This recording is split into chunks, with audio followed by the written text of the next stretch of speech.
안녕하세요 참팟 애청자 여러분. 참여연대가 만드는 팟캐스트 참팟 호회.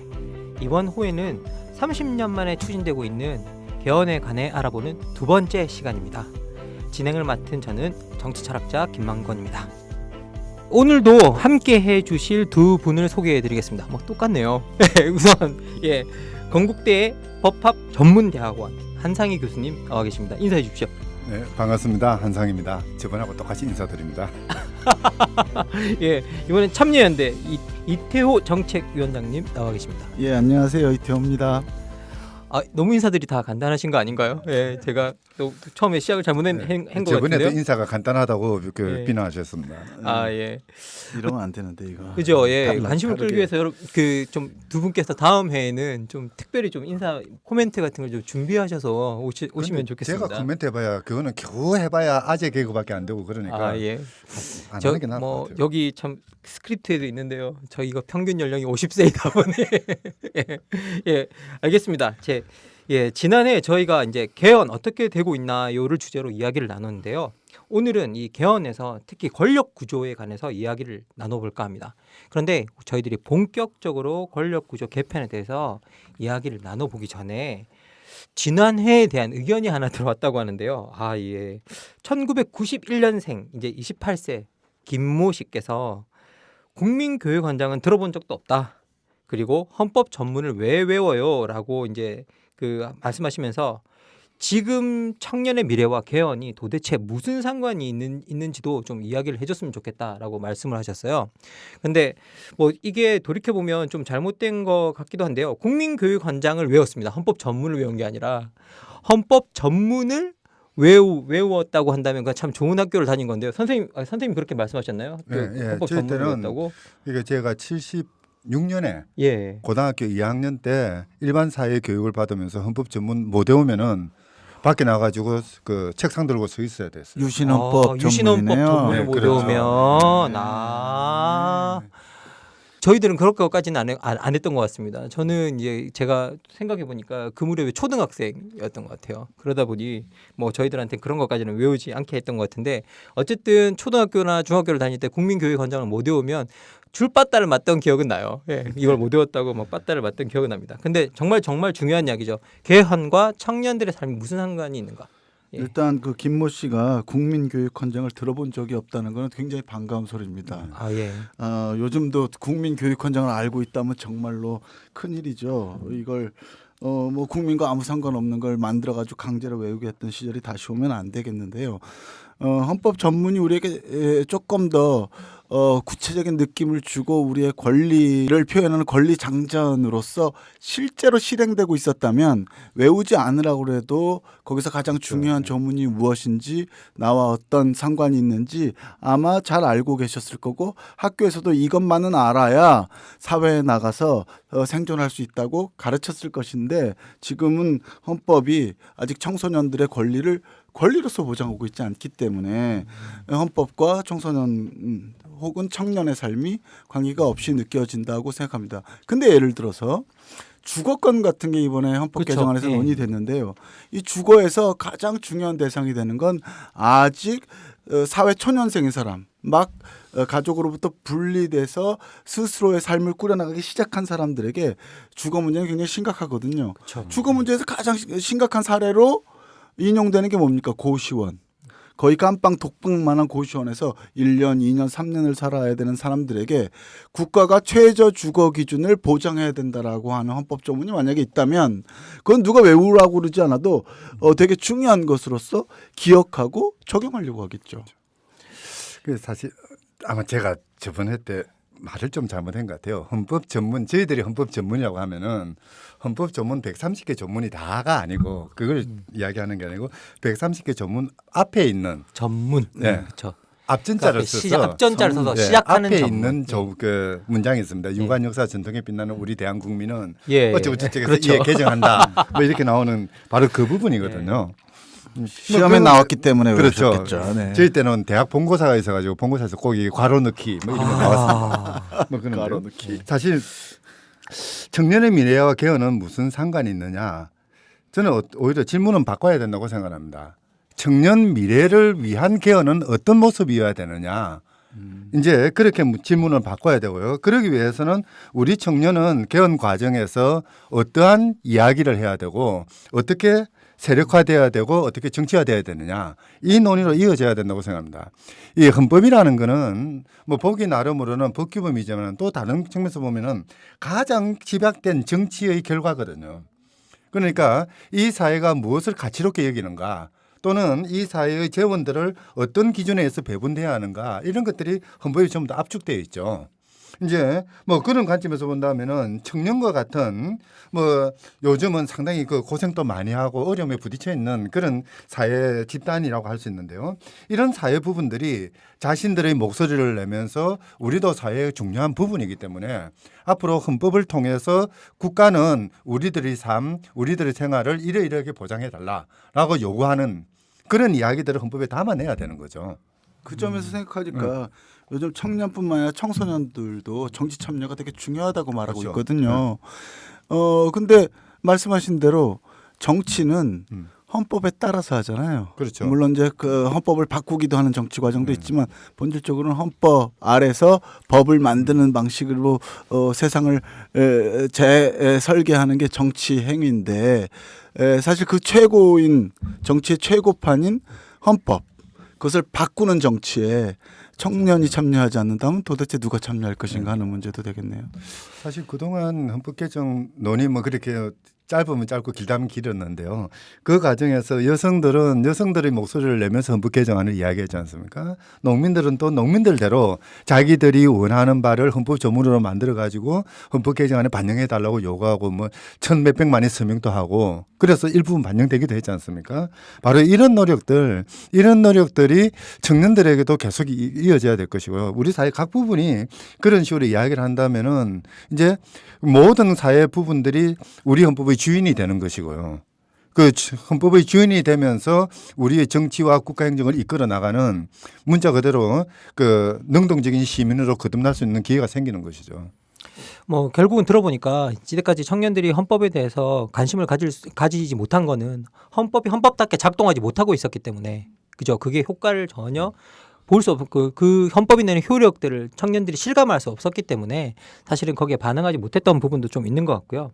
그리고 더 나가서 실제 우리가 헌법을 좀 더 잘 알게 되면 이태호 위원장께서 말씀해 주셨듯이 이게 뭐 사실 주거권 같은 것들이 이번에 새로 들어온 그런 것들이 청년들의 삶을 개선하는데 실질적으로 기여를 할 수 있는 부분이 있고 그리고 전통적인 헌법에서도요. 뭐 노동법 같은 것들 노동의 권리 소위 말해서 어떻게 노동자들이 노동단체를 만들고 교섭하고 협상하고 이런 것들이 다 그 권리들이 정해져 있잖아요. 헌법에 다 기술되어 있는데 그런 것들이 청년들이 앞으로 노동자로 살아가면서 이 땅의 일꾼으로 살아가면서 자신의 권리를 찾는 그런 과정 속에서 모든 것들을 하나하나 알게 되는 그것들이 나의 권리라는 걸 알게 되는 누군가가 다 그런 거 하면 나쁘다고 그러는데 사실은 알고 보면 헌법에 보장된 권리라는 걸 알게 된다는 점에서 되게 중요한 것 같다라는 생각이 좀 듭니다. 하나만 더 얘기할게요. 청년들 요즘 스펙 쌓느라고 엄청 고생하잖아요. 스펙은 자기 돈 들여서 다 쌓잖아요. 누가 보장해 주는 게 아니죠. 근데 헌법에 사실은 교육권도 있고요. 또 그걸 조문할 수도 있고 해석할 수도 있지만 학습권이라는 것도 있어요. 그러면 정말로 사회에 적응하는 데 필요한 기초적인 학문이나 기술은 국가와 사회가 보장해야 돼요. 자기가 막 그 피라미드 같은 생존 경쟁에 살려고 자기 돈 들여가지고 수백만 원, 수천만 원, 심지어 수억을 들여서 하는 사교육 같은 것이 없어져야 되고 사회가 직업 선택에 필요한 최소한의 기술을 보장하고 그렇게 기술을 가진 사람한테는 직업도 보장해야 된다는 것을 헌법에 담을 수 있다는 거죠. 그렇죠. 그것을 위해서 청년들이 정치를 해야 되는 거죠. 정치 운동을 해야 되는 거고 그게 개헌 운동인 거죠. 예, 뭐 이렇게 우리 직접적으로 이제 뭐 이 이야기를 하다 보니까 결국은 청년들이 스스로 들어와서 자기의 목소리를 내는 과정이 헌법을 설계하는 과정 속에서 되게 중요한 부분인 것 같고요. 뭐 저도 마찬가지입니다. 이건 청년뿐만 아니죠. 모든 관련되어 있고 자신의 이익이 관련되어 있거나 그리고 이제 그 자신의 이익을 국가적 차원에서 실현하고 싶다면 이 과정 속에서 들어와서 자기의 목소리를 내는 일, 그것 자체가 되게 중요한 것 같고 그리고 그게 정치 참여의 과정이고 정치 교육의 과정인 것 같아요. 그렇죠. 예, 그래서 그 부분은 정말 중요한 것이고 그리고 제일 중요할 때 헌법의 원칙을 논의하는 그 장이 제일 중요한 공론장 아니겠습니까? 맞아요. 예. 그러니까 그 공론장에 이제 우리 청년들도 들어와서 많이 이야기해 주셨으면 좋겠습니다. 문제는 뭐냐면 그런 이야기를 했을 때 제도를 만드는 사람이 목소리를 들어야죠. 네. 그리고 그걸 반영해주는 과정이 꼭 있어야 될 거라는 생각은 듭니다. 예, 그러면 자 오늘 본격적으로 이제 저희들이 논의해보고자 했던 권력 구조에 대해서 이제 이야기를 좀 해보겠습니다. 이 권력 구조 개편 이게 임시정부 아래에 있었던 헌법을 제외한다면 이제 우리나라 헌정사에서 9번의 개헌이 있었는데요. 사실상 9번의 개헌이 거의 모두 다 이 권력 구조 개편에 이제 관련이 되어 있었습니다.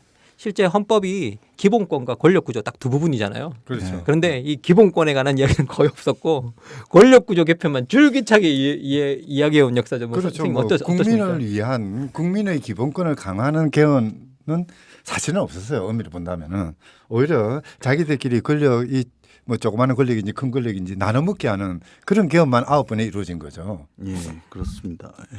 그리고 사실은 뭐 몇 차례 민의에 의한 개헌도 있었는데 그때도 사실 권력 구조만을 다룬 이유가 뭐냐면 그렇게 개헌이나 이런 걸 통해서 권력들이 자기 권력만 계속 만들고 또 뭐 장기 집권을 하고 그리고 뭐 정치적 사리 사욕만 챙기는 방식으로 구조를 개편하다 보니까 사실은 권력이 거의 깽같이 된 거죠. 네? 권력한테 안 당하면 다행인 거지. 우리가 나라를 세워가지고 정부를 세워가지고 정부가 나한테 봉사한다는 개념이 없는 거예요. 그게 기본권인데 그러니까 도대체 좀 약탈 좀 하지 못하게 하려고 약탈적 권력을 견제하기 위해서 최소한의 권력구조 개편 같은 게 있었던 게 그게 직선제 아닙니까? 직선제 그렇죠. 개헌 네. 지난번에 있어서 30년간 유지되고 있는 직선제 개헌 같은 건데 최소한의 안전장치 권력이 우리의 기본권을 침해하지 못하게 아주 기본적인 안전장치 하나 만들어 놓은 거고요. 뭐 기본권 얘기는 꺼내지도 못하고 30년을 흘러온 거죠. 그렇죠. 이 기본권 이야기 쪽으로 들어가면 뭐 우리가 진짜 헌법 개정 쪽에서 계속 권력 구조 개편만 있었고 기본권에 관한 논의는 사실상 거의 별로 없었죠. 예. 그러니까 자유당 정권 끝나고 4.19가 있고 난 다음에 이제 60년 헌법이 만들어질 때 그때 이제 워낙 독재에 시달렸던 그런 국민들이 뭐 집회의 자유라든지 선거권이라든지 또는 뭐 경우에 따라서는 공무원의 정치적 중립이라는 것도 어떻게 보면은 그러니까 공무원들을 좀 강권 선거에 동원하지 마라. 좀 내버려둬라. 그래서 선거가 제대로 이루어지게 하자. 뭐 그런 관점에서 들어간 규정들이거든요. 그러니까 우리 헌법이 9번 바뀌었는데 그중에서 기본권에 대해서 조금 고민한 거는 그래도 그나마 60년 헌법, 4.19 이후의 헌법이었다. 그러면 지금 제가 알기로는 이게 우리나라의 공무원의 정치적 중립성 문제 때문에 노조 가입이 안 되는 경우가 많아가지고 우리나라가 지금 국제 노동 기구에서 말하는 이 되게 중요한 8개 되게 중요한 그 인권을 그렇죠. 보장하는 조항이 있거든요. 네. 거기에 우리가 사인을 못 하고 있어요. 그 중에 몇 개를. 그러면 그 이유가 그런 데서 나왔다라는 거죠. 그렇죠. 원래는 공무원 정치적 중립이라는 게 사실 그때는 이제 60년 헌법에는 국가공무법에 규정이 됐었는데요. 그게 이제 그 군사 정권 때 헌법에 들어와 가지고 이상하게 변경이 돼 버렸는데 실제 내용은 그러니까 관권 선거에 동원하지 말라는 거였습니다. 그렇죠. 그러니까 정치 권력의 횡포가 너무 심하다 보니까 개헌 과정에서 오히려 국민들이 자기의 기본권을 포기하면서까지 그 횡포를 막으려고 한 흔적들이 그 공무원 정치활동 금지인 거죠. 맞으면 우리로서는 기본권이라는 뼈를 깎으면서 저쪽에 그렇죠. 횡포를 막으려고 했던 사실 좀 아픈 역사의 기록들 같은 거죠. 이게 좀 정상화되는 과정이 개헌에서 필요한 거죠. 참 역사의 아이러니인데요. 60년 헌법 때 이제 그전에 58년에 진보당 사건이 있지 않습니까? 조봉암 씨 진보당을 그냥 강제 해산해버렸던 그런 것들을 막자라고 해서 정당 해산 조안을 헌법에 넣거든요. 그렇죠. 그때 얼마 전에 통합진보당 그걸로 통합진보당이 나는 거죠. 하여튼 우리나라는 되는 일도 없고 안 되는 일도 없는 그런 나라 같은 느낌이 들어요. 아니 너무 그렇게 비관적으로 가르치지 마시고. 예, 뭐 근데 사실 이렇게 저희들 개헌 과정 보면 참 내용 보면 부끄럽습니다. 뭐 저희들 첫 번째 개헌이 발췌 개헌이라는 거잖아요. 이 발췌 개헌이 사실 알고 보면 이 이승만 대통령이 3선 열어주려고 했던 개헌이었던 거로 제가 기억이 하는데. 재선. 재선. 예. 참 진짜 때는 더한 게 오죠. 예. 진짜 기가 찬 문제예요. 예. 원래 재헌 헌법 때는 대통령 간선제였거든요. 그런데 국무총리 임명과 관련해서 대통령과 국회가 완전히 그 갈등이 벌어집니다. 아주 그 이제 싸움이 치열하게 벌어지는데요. 그래서 이제 대통령은 철저하게 국회를 무시하고 그러다가 4년이 지나가니까 간선제에 의해서 국회에 의해서 자기가 재선될 가능성이 없는 거예요. 그러니까 이제 직선제로 개헌하자. 직선제 안을 냈고요. 또 국회는 국회대로 내각제 원래 내각제였지 않습니까? 한민당이 주장했던 게 그러니까 내각제를 강화하는 안을 놓고 가지고 이제 밀어붙이고 그 사이에서 싸우고 하다가 대충 뭐 이것 조금 저것 조금 발췌. 그러나 예. 대통령은 직선이다. 예. 그렇게 해가 만든 게 이 첫 번째 개헌이거든요. 예. 근데 이 개헌이 일어났을 때 사실 국회 의사당이 포위된 상태에서 일어났다고 합니다. 생각해 보세요. 이게 얼마나 폭력적인 개헌이었는지 네. 정말 이게 말도 안 되고요. 그리고 뭐 또 이렇게 돌이켜 보면 사실 우리 많은 개헌들이 이 뭐 4.4.5.2 개헌 뭐 같은 거 삼선 연임 제한 철폐. 그다음에 또 이게 또 이 보면 뭐 그 또 이게 6차 개헌 같은 경우에도 또 그 박정희 대통령 삼선 개헌 그죠? 그거 네. 그거였고 그 유신헌법 같은 경우에는 대통령 종신제. 예? 총통제라고 예. 그러죠. 제왕적 아니 제왕적이 아니죠. 영도자적 대통령 뭐 예. 총통제가 솔직히 말하면 수령제라는 뜻 아닙니까? 사실은 거의 그렇죠. 그런 그 말이 그 뜻이죠. 말이죠. 예, 예. 그러니까 총통과 수령이 지배하는 나라였군요 그 당시가. 그렇습니다. 아 참 예, 부끄러운 역사입니다. 근데요, 지금 사실 그 수령이라는 뜻이 되게 지금으로는 되게 생소하지만 아직도 정치 용어에 그 용어가 있습니다. 아, 영수회담이 무슨 뜻일까요? 수령회담이네요. 아, 맞네요. 영수회담. 뭐 말만 예. 순서를 바꿨지 한문으로 수령회담이라는 뜻이에요. 아, 그냥 그렇죠. 정당 대표자 회담이라고 하면 되는데 지금 꼭 영수회담이라고 하거든요. 아, 두령들이 모여가지고 수령들끼리 하는. 예. 하긴 뭐 수령이란 말 자체는 그렇게 나쁜 말은 아니에요. 우두머리니까. 예. 어. 뭐 근데 뭐 듣기에 따라서 기분 나쁜 말일 거긴 그렇죠. 예, 하죠. 아니 예. 근데 국민들 수령이란 입장에서는 말보다는요 대통령이란 말이 더 강하지 않습니까? 수령은 우두머리로 이끌어 나가는 사람인데 대통령은 아주 크게 통안에서 끌고 가는 사람이거든요. 그래도 뭐 그건 일단은 국가의 공식적인 직책이니까 뭐 그나마 좀 봐줄 만한 것 같은데 뭐 잘 모르겠습니다. 저희 뭐 사람 듣기에 따라 되게 기분 나쁜 내용들이라는 거죠. 이 많은 용어들이. 근데 하여간 예. 우리 용어가 사실 여러 가지로 예전에 한문을 따왔기 때문에 예전에 사실은 좀 봉건적 요소를 가지고 있는 게 사실이에요. 그렇죠. 그리고 그래서 그 봉건적 개념대로 받아들이면 저 사람들은 지도자고 국민은 따라가는 사람이라는 식으로 이렇게 그냥 상식도 아니지만 그런 고정관념에 휩싸일 가능성이 있기 때문에 개헌 특히 권력 구조 논의에서는 유의해야 된다는 거죠. 네. 그 취지로 말씀드린 겁니다. 예, 알겠습니다. 어쨌든 좀 새롭게 이제 개편되는 우리의 새롭게 시작된 이번 개헌은 이런 권력 구조에 대한 집착을 좀 벗어나서 이제 기본권에도 이제 많은 관심을 가져야 될 것 같은데요. 그 기본권 논의는 다음 회차에 이제 저희들이 해보기로 하겠습니다. 뭐 여전히 이 권력 구조가 우리의 관심사이기 때문에 이 뭐 기본권을 강화한다고 해서 권력 구조를 또 소홀히 할 수는 없으니까요. 오늘 저희들이 이 권력 구조에 대해서 한번 자세하게 이야기를 나눠보도록 하겠습니다. 자, 이제 그러면 우리 지금 현재 대통령 개헌안에 담긴 뭐 어떤 권력 구조 개편에 관련해서 오늘 좀 알아볼 내용을 간단히 좀 정리해 드려야 될 것 같습니다. 우리가 첫 번째 살펴봐야 될 건요. 뭐 정부 형태겠죠, 당연히. 이 정부 형태 뭐 대통령 중심제, 의원 내각제, 뭐 의원 집정부제 우리가 제일 잘 알고 있는 대표적인 세계의 제도죠. 뭐 그런 정부 형태, 어떤 정부 형태를 유지하고 싶어 하나. 그리고 또 대통령 권한, 이 대통령의 권한을 어떻게 다룰 것인가가 제일 중요한 이슈였죠. 그래서 대통령 권한을 어떻게 축소하고 제어할 것인가, 그런 장치들은 어떻게 만들 것인가. 그리고 뭐 또 좀 더 구체적으로 들어간다면 행정부의 고위임명직을 어떻게 구성할 것인가, 국무총리를 지명할 것인가, 아니면 뭐 추천할 것인가, 뭐 여러 가지 그런 이야기들이 있고요. 그리고 또 실질적인 권력 분립을 위한 장치들은 어떻게 만들 것인가. 그러니까 소위 말해 뭐 법원의 독립 같은 거에서 대법원을 어떻게 구성하고, 그리고 대법원장이나 뭐 헌법소장이나 이런 거 어떻게 임명하고, 뭐 이런 것들이 되게 중요하니까요. 그리고 여기에 더해서 우리나라는 또 감사원 있으니까 감사원에 관한 이야기도 좀 해보도록 하겠습니다. 그리고 또 실질적 비례성 강화를 위한 선거제도 개혁, 이 부분도 저희들이 좀 살펴봐야 될 것 같고요. 그리고 또 이번에는 직접 민주주의 제도가 들어왔죠. 이제 권력을 견제하기 위해서 이 직접 민주주의 제도가 들어왔는데 대표적인 게 이제 주민소환제, 뭐 국민소환제라고 부르기도 하고요. 그다음에 국민발의제, 주민발의제라고 부르기도 하는 이 국민들이 스스로 이제 소위 말해서 정책을 만들 수 있고 법안을 만들 수 있는 어떤 발의제가 나와 있습니다. 그럼 이 중에서 저희들이 이제 하나하나 살펴보도록 하겠는데요. 이제 제일 중요한 건 이 대통령의 권한을 어떻게 통제할 것인가인데, 이게 사실은 어떤 정부의 형태를 선택할 것인가, 대통령을 어떻게 선택하고 어떻게 임기를 배정할 것인가, 뭐 이런 것들과 다 관련이 되어 있습니다. 그러면 대통령 안에서 제안된 권력 구조 개편의 전반적인 좀 부분에 대해서 좀 소개를 좀 해주셨으면 좋겠습니다. 어느 분이 좀 해주시겠습니까? 예. 네. 예. 근데 그 구체 안으로 들어가기 전에 한 예. 가지 약간 예. 뭐 개괄적인 거랄까? 예.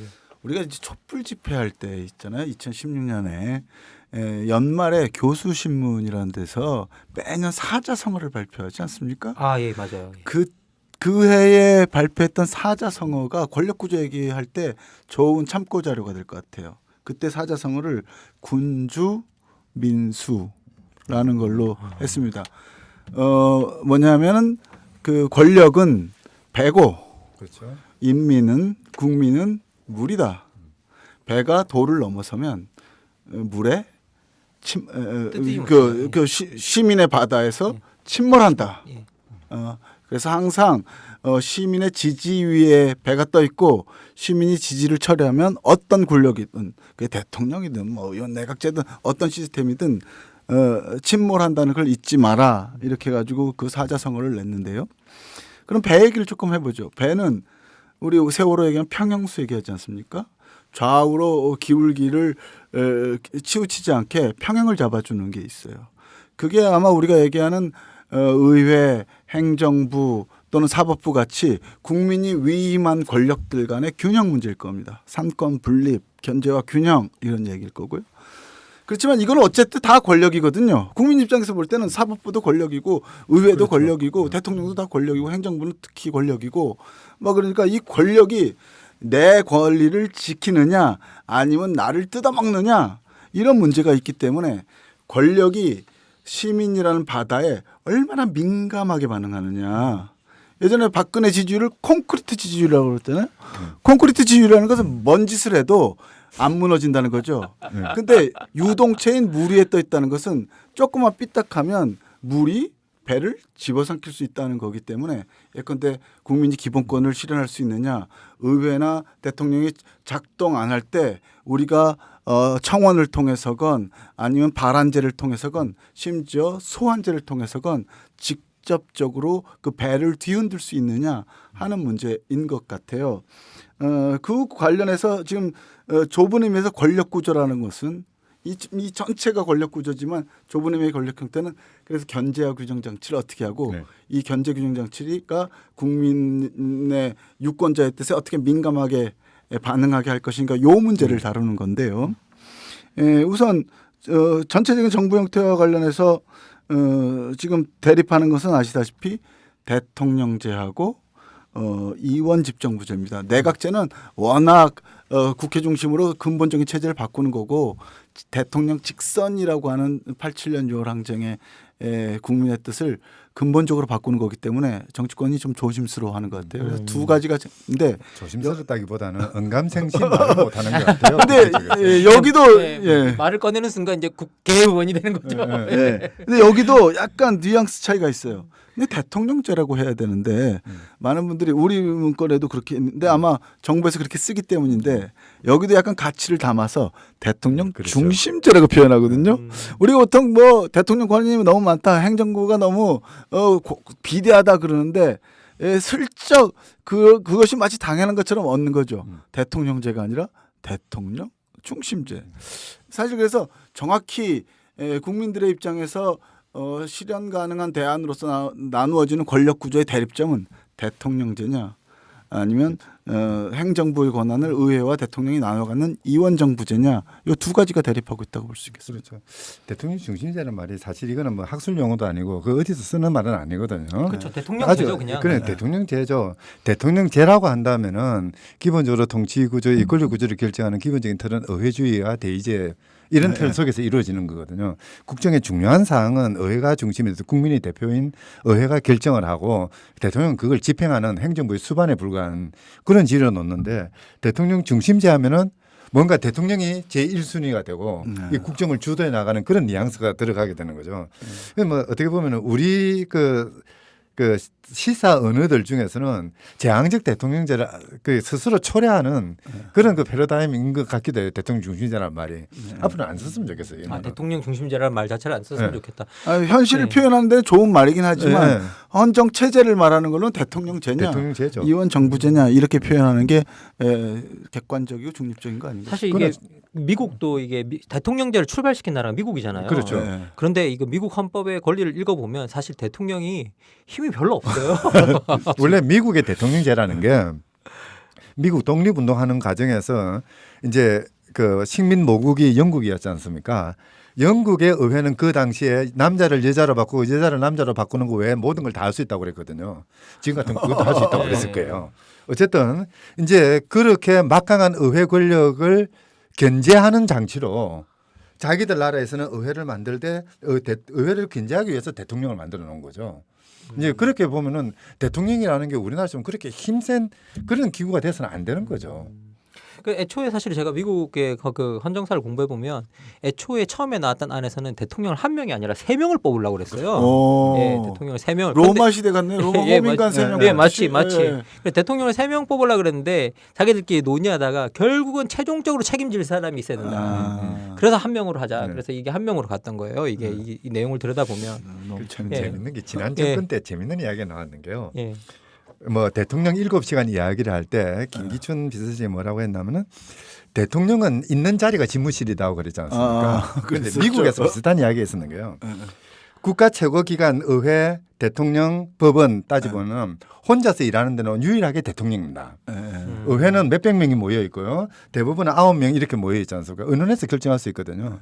근데 대통령은 고독한 결정자예요. 그러다 보니까 24시간 고민해야 되고 24시간 깨어 있어야 되거든요. 이게 대통령은 24시간 일해야 된다라는 개념이 그렇죠. 이 김기춘 비서실장으로서는 이상이 거꾸로 돼가지고 대통령이 있는 곳은 무조건 집무실이다라는 개념으로 가버렸어요. 하여튼 참 희한한 나라예요. 그게 저는 김기춘 실장이 그 말을 했을 때 진심으로 동의했거든요. 어디가 있던 국정을 생각하고 어디가 있었건 핑계 대지 말고 국정을 챙겼어야 그렇죠. 되는데 의무조항이죠. 대통령이 있는 곳이 집무 공간이라고 말하면서 거기서 했던 집무는 사생활이라고 공개를 안 하잖아요.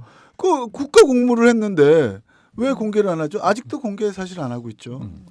야, 사실 뭐 참 이게 그 우리나라 같은 경우에는 지금까지 대통령의 권한이 좀 너무 막강하다, 헌법적으로도 막강하다 이렇게 해서 문제가 됐었고, 그리고 실제 대통령이 자기에게 주어진 권한을 좀 오버해서 쓰기를 주저하지 않았던 그런 역사적 경험들 때문에 실제 대통령이 가지고 있는 힘이 너무 제왕적으로 비친다고 하는데, 실제 이렇게 정치학에 내에서 우리나라 대통령의 권력이 이렇게 쭉 대통령 대통령제인 국가를 보면 그렇게 막강한 것도 아니래요. 이게 그러니까 정말 우리가 풀로 써왔던 거예요. 주어진 권력을. 그런가요? 어떻게 제도적으로 보면 사실 그런데요. 또 어떤 면에서 보면은 우리나라 대통령 같은 경우에는 국정원이라는 아주 이 전방위의 정보를 장악하고 있는 기구들이 있죠.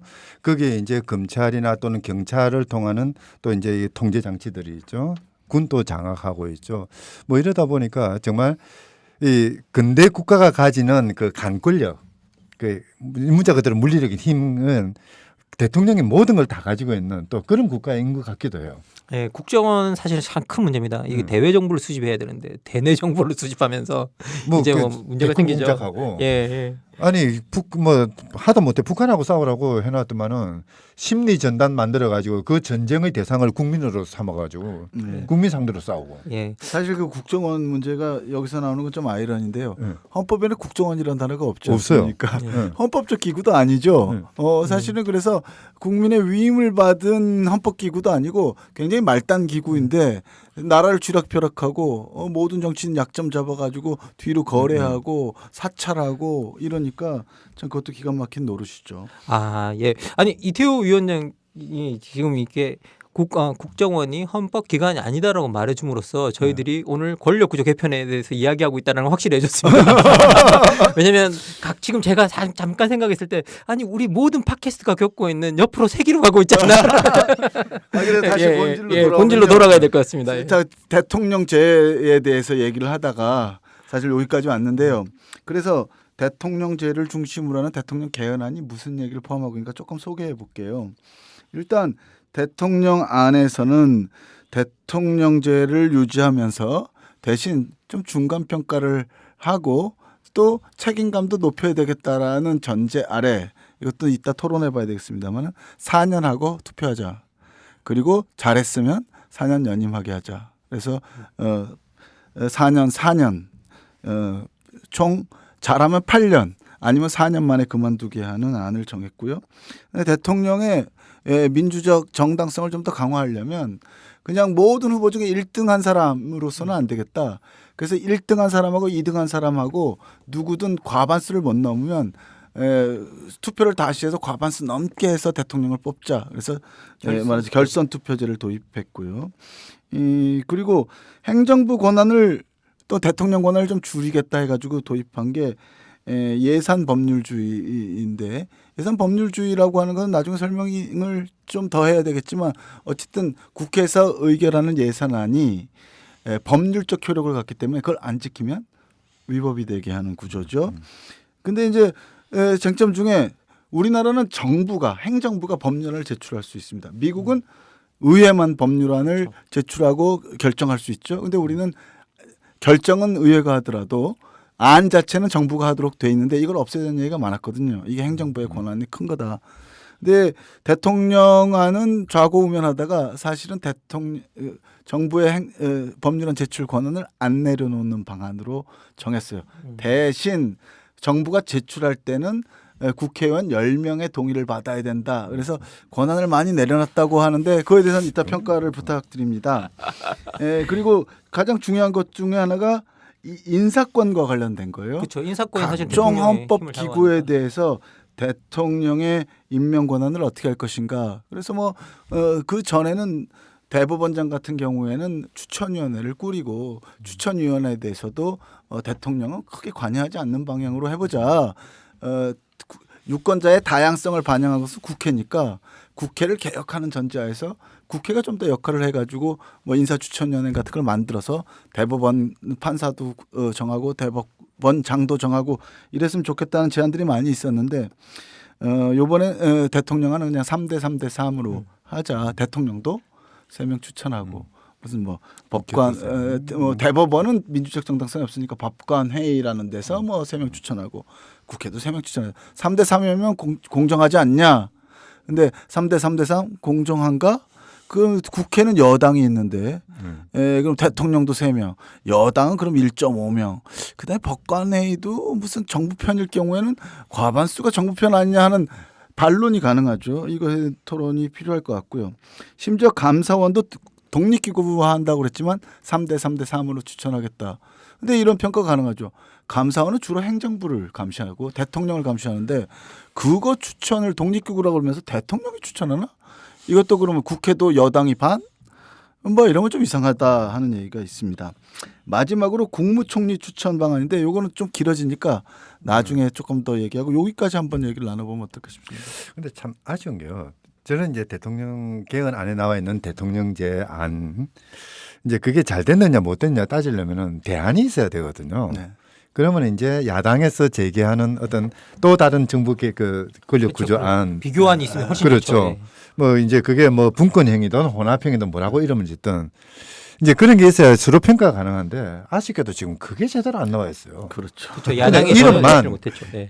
분권형으로 하자, 혼합형으로 하자라는 슬로건만 네, 맞습니다. 무성했지 구체적인 안이 안 나오다 보니까 이거 우리는 뭘 이야기를 해야 되는가 알 수 없는 그런 상황에 빠져버렸어요. 그러면 그 점은 그럼 이따 국무총리 추천할 때 한 번 더 네, 하고 대통령제로서 어쨌든 대통령제라고 하는 대통령의 제안을 우리가 적극적으로 수용하는 입장에서 우선 그렇다고 했을 때 그럼 대통령은 권한을 내려놓는 거 우리가 촛불 집회하면서 국정농단 같은 게 계속 생기는 거에 대해서 예방하는 방식으로 개헌을 하자라고 그랬는데 이 정도면 족하겠는가에 대해서는 한번 평가가 돼야 될 것 같아요. 한상희 교수님이 한번 말씀해 주셔야겠네요. 권한 축소가 그러면 지금은 어떻게 보면 지금 이태호 위원장이 말씀하시는 걸 내용을 들어보면 좀 내용이 함의하고 있는 건 많이 내려놓지 않았다라는 의미인 것 그렇죠. 같아요. 신용만 하고 솔직히 안 내려놓지 네. 않았냐 하는 평가가 사실 있는 거죠. 예산 법률주의 같은 것들은 이제 정부가 예산법에서 바로 그 구속을 받는다는 점에서는 권한을 내려놓은 거라고 할 수 있는데요. 그 외 나머지 부분에서는 특별하게 가시적으로 대통령 또는 정부의 권력이 좀 줄어들었냐라고 판단하기는 좀 어려운 부분이 있습니다. 다만 이제 이번에 그 대통령 개헌 안에 나와 있는 것 중에 특히할 만한 것이 국무총리의 권한을 이야기하면서 원래 현행 규정은 대통령의 명을 받아 행정각부를 통할한다 그렇게 되어 있는 것을 대통령의 명을 받아라는 말을 빼버렸습니다.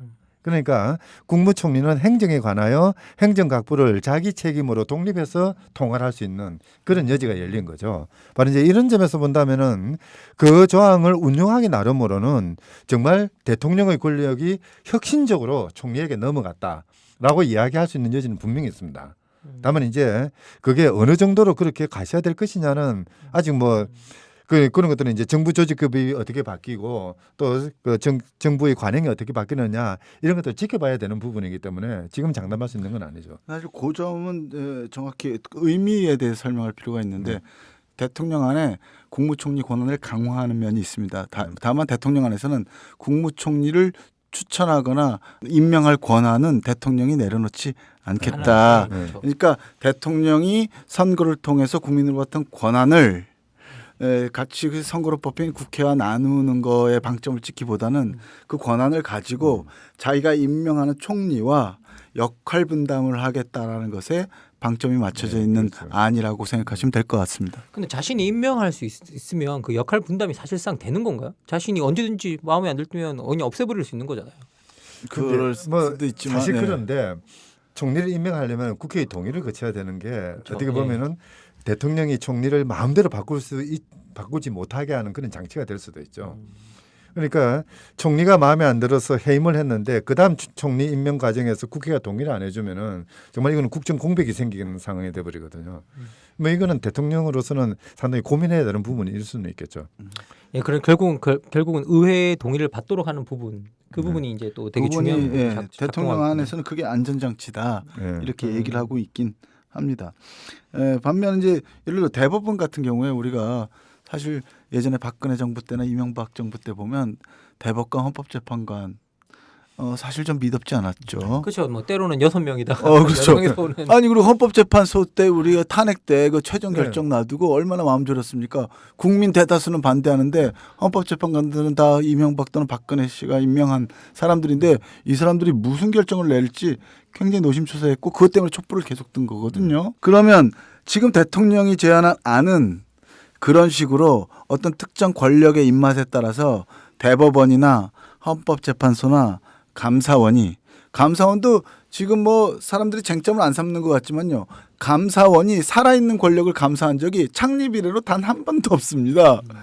이런 감사원이 바뀔 것인가 아니면 정권의 입맛대로 비슷한 인사가 추천되는 방식으로 그대로 유지될 가능성이 높은가에 대해서 좀 비판적으로 볼 필요는 있을 것 같아요. 사실 이게 권력을 서로 어떻게 견제하는가가 되게 큰 이슈잖아요. 뭐 하나 예를 들면 미국 같은 경우에는 대통령이 이 대법관들을 지명하고 임명할 권리를 갖거든요. 다 알잖아요. 근데 이게 미국의 상원이 이제 그 대통령이 지명했을 때 그 사람을 심사를 하잖아요. 그 심사 과정이 없으면 대통령 그 대법관 임명이 안 돼요. 근데 정말 미국 상원이 놀라운 권리를 갖고 있는 게요. 아예 추천하는 후보를 거들떠도 안 볼 권리가 있어요. 심사를 아예 안 해요. 그러니까 심사를. 그러니까 하나 예를 들어서 오바마가 스칼리아 판사 죽고 난 다음에 정말 여기서 자기들 편 하나 임명하려고 이 메릭 갈랜드라는 사람을 임명하고 싶었던 거 아니에요. 되게 중립적인 후보를 하나 내세워가지고. 그런데 공화당 쪽에서 이게 민주당 성향이 있다라는 것 생각 때문에 트럼프네 쪽에서 이 공화당과 연결돼서 이 판사의 임명을 끝까지 심사를 안 해주잖아요. 그러니까 그게 거들떠도 안 볼 권리를 사용했던 거예요. 그때 상원이. 그래서 실제 그래서 심사도 안 했어요. 아예 보지도 않았어요. 그래서 실제 그때 막 백악관 웹사이트 들어가면 니네들이 과거에 무슨 짓을 했는지 와봐라. 그러면서 막 백악관에서 이 심사해야 된다고 막 뭐 비디오를 만들어서 올리기도 했단 말이죠. 그런데 이게 또 이런 과정을 거쳐서 대법관이 정말 임명되기는 어려운데 한번 임명되고 나면 종신직이잖아요. 그렇죠. 그리고 내가 우리 편이라고 생각하고 임명했던 사람이 중간에 마음을 바꾸는 경우도 있어요.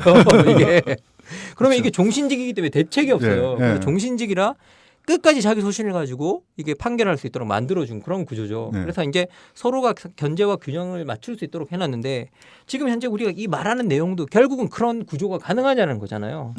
그런데 우리는 지금 6년의 임기가 있고 그 6년 임기가 지나고 나면 뭐 헌법재판관이든 그렇죠. 뭐 대법원관이든 다 떠나야 되고 저는 사실은 여기서 이게 권력 구조의 문제가 아니라 떠난 다음에 이분들이 딴 데로 가잖아요. 기업이나 로펌이나 큰 로펌이나 이런 데 가잖아요. 그래서 정관예우 뭐 문제가 나오는 거죠. 아니 그러면서 오히려 더 공정한 판결이나 이런 것들이 국가의 권력 균형 문제를 넘어서 바깥에 살아있는 지금 권력이 좀 우리나라도 하나 있잖아요. 대기업들. 예? 예. 견제할 수 있는 건지 잘 모르겠어요. 저는. 근데 사실 그런 면도 있어요. 만약에 대법관 구성이 좀 다양하면 그리고 그렇게 대법관을 임명하는 절차가 조금 정착되면 종신제로 하는 것이 훨씬 법적 안정성, 그다음에 대법원의 독립성을 유지하게 하는 데 도움이 될 것 같아요. 근데 사실 우리 경험은 대법관으로 지명되는 사람들이 하나같이 똑같은 나이에 똑같은 대학을 나오고 똑같은 사법연수원에서 진짜 맨날 다 얼굴 친구들. 보면서 생글생글 웃던 거의 이너서클에 가까운 사람들이 되는데 이 사람들이 종신을 한다고 생각하면 우리 대통령 5년도 못 찍겠는데 그러니까 지금 종신제는 좀 시기상조다 하는 얘기가 그런 이유 때문에 그렇죠. 나오는 건데요. 요번에 대통령 안에 근데 이런 게 있어요. 보면 대법관 추천위원회를 요번에 도입하기로 했어요. 근데 대통령이 지명을 3명 근데 대통령이 대법원장을 지명할 수 있는데 대법원장이 또 3명을 지명하게 돼 있어요. 그다음에 법관회의도 뭐 그렇게 진취적일 것 같지 않은데 우리 법관들의 성향이 3명을 추천해서 주로 법원에서 있는 사람, 대법원에 있는 사람들이 6명을 추천하고 나머지는 외부적으로 민주적 정당성을 가진 주체는 유일하게 대통령만 3명을 추천하게 돼 있어요. 국회는 아무것도 추천 못하게 돼 있거든요. 이거는 사실은 대법원에 있는 판사들이 사법고시는 잘 치렀을지언정 국민이 직접 선출하지 않아서 대표성이 없다. 근데 이 사람들이 6명이나 스스로를 추천하고 그다음에 오로지 대통령이 국가의 대표긴 행정부의 수반이긴 하고 국민이 뽑긴 했지만 어쨌든 개인이잖아요. 한 정치를 대표할 수밖에 없죠. 그 사람이 3명하고 대법원장까지 영향을 미친다. 이건 좀 아니지 않나 하는 생각이 드는데. 법학계에 계신 설레도 없는 것 같아요. 다른 나라에서도 그렇게 그 대법관 추천위원회를 그렇게 구성한다는 이야기를 잘 들어보지는 것 같지는 않고요. 너무 그러니까 사실은 그 이제 사법부의 조직이라는 거는 독립성이 강조돼야 될 필요도 있고요. 또 경우에 따라서는 바로 독립성이 강조되기 때문에 사법관을 임명하는 과정에서는 국민들의 의사가 좀 강하게 반영될 필요도 있습니다. 역으로 이제 그렇게 되는 거죠. 민주적 정당성. 그렇죠. 거죠. 민주적 정당성을 가진 사람이 독립해서 법을 제대로 집행하라. 이 구도로 가는 게 맞는데요. 지금 대통령이 제안한 그런 그 안에 보면은 별로 그런 그 기대에는 어울리지는 않는 것 같아요. 결국은 이 사법부 내에서도 어떻게 민주적 정당성을 가지고 있는 사람이 판단하는 주체가 될 것이냐. 예, 그 방법을 발견해야 되는데 찾아내야 되는데 지금 그 방법이 제대로 제한되어 있지 않다라는 그 의견인 것 같아요. 근데 저는 사실 이 그 대통령을 권력을 견제하는 것 중에서 사실 저는 뜻밖의 제가 제일 관심이 깊었던 건 이 예산법률주의예요. 이게 예산법률주의가 사실 미국 같은 경우가 예산법률주의잖아요. 근데 이 미국 같은 경우는 대통령이 힘이 없는 이유가 대통령이 자기가 임명한 장관하고 회의를 잘 안 하거든요. 그렇죠. 예, 장관하고 광뇨 회의를 잘 안 해요.